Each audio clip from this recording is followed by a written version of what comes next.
በህይወታችሁ ውስጥ አንዳንድ ሰዎችን ታውቃላችሁ?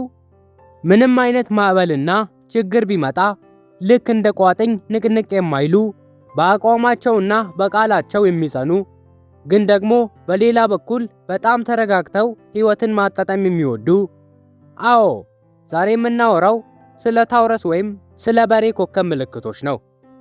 ብዙ ጊዜ ታውረሶች ሲባሉ ሰነፎች ናቸው ወይም ደግሞ ግትር ናቸው ተብሎ በቀላሉ ይገመታሉ። ነገር ግን ስለ እነሱ በጥልቀት ስንመለከት ውስጣቸው ላይ ማንም በቀላሉ የማይረዳው የሚገርም ማንነትና እውነታዎች አሏቸው።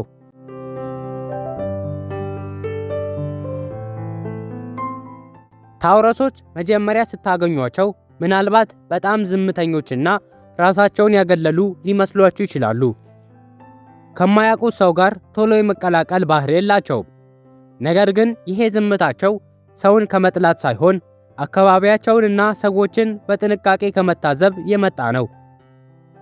አንድን ሰው ሙሉ በሙሉ ሳያጠኑት እና ሳይረዱት ቀርበው ጓደኝነት አይጀምሩም።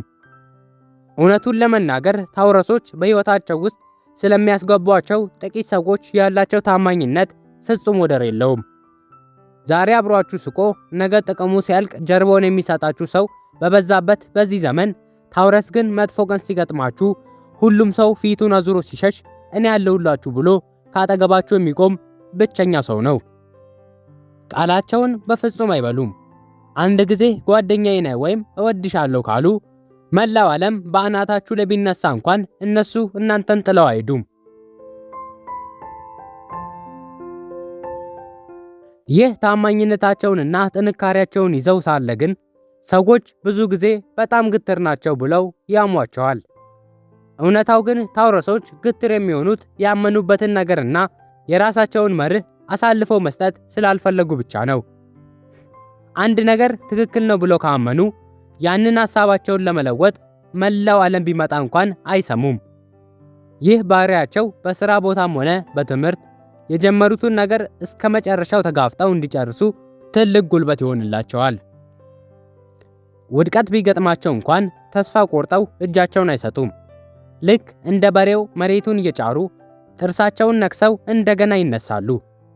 በሕይወታቸው ውስጥ የሚፈልጉትን ስኬትና ምቾት ለማግኘት የሚከፍሉትን መስዋዕትነትና ትዕግስት ማየት በጣም ያስገርማል።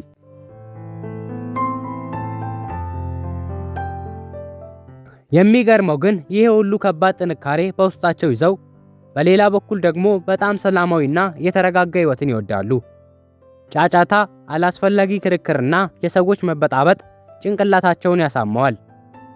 እነሱ የሚመርጡት ጸጥ ያለ ምቾት ያለውና ሰላማዊ ድባብን ነው። ለዚህም ነው ጥሩ ምግቦችን መመገብ፣ ጥራት ያላቸውን አልባሳት መልበስና በቤታቸው ውስጥ ዘና ብለው ጊዜ ማሳለፍ በጣም የሚወዱት። አንዳንድ ሰው ይህንን አይቶ ሰነፎች ናቸው ሊላቸው ይችላል። ነገር ግን ታውረሶች ሰነፍ ሳይሆኑ ጠንክረው ሰርተው ያገኙትን ውጤት በትክክል ማጣጣም የሚያውቁበት ጥበበኞች ናቸው። በቃ ሕይወትን በቀላሉና በምቾት መኖር ይመርጣሉ።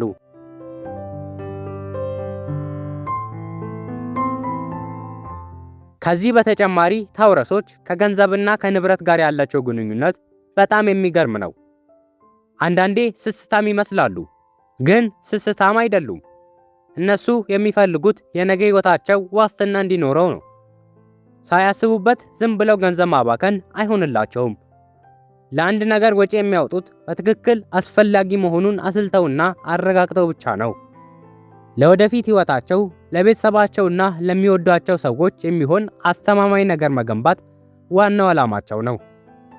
ስለዚህ በታውረስ የገንዘብ አያያዝና ብልጥነት ላይ ማንም ሊቀድማቸው አይችልም። አጠገባቸው ስትሆኑ ደግሞ ሌላ የምታስተውሉት ነገር ቢኖር በጣም ጥሩ አዳማጭ መሆናቸውን ነው። ችግራችሁን ይዛችሁ ስትሄዱ ወሬያችሁን ሳይነጥቁ ሳይፈርዱባችሁ ረጋ ብሎ ያዳምጧቸዋል።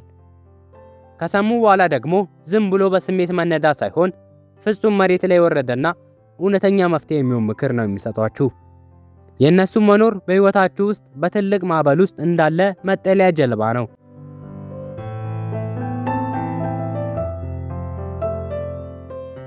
እንግዲህ ስለ ታውረሶች ማንም ጮክ ብሎ የማይናገርላቸው ግን በሕይወታቸው ውስጥ ያላቸው አስገራሚና ጥልቅ ማንነት ይህንን ይመስላል። እናንተስ በዚህ ሐሳብ ትስማማላችሁ? በአካባቢያችሁ ያሉ ታውረሶችስ ባህሪያቸው እንዲህ ነው? ያጋጠማችሁ ነገር በትዝብት መልክ በኮሜንት አጋሩኝ። የኑሮ ዘይቤ ወይም ዶክመንተሪ የሚመቻችሁ ሰዎች ይሄ አዲሱ ቻናል ሲሆን ሁላችሁም ገብታችሁ ሰብስክራይብ በማድረግ እኔን ማበረታታት ትችላላችሁ። የዛሬ ቪዲዮአችን ይህንን ይመስል ነበር። በቀጣይ ቪዲዮ እስከምንገናኝ ሰላም ሁኑ።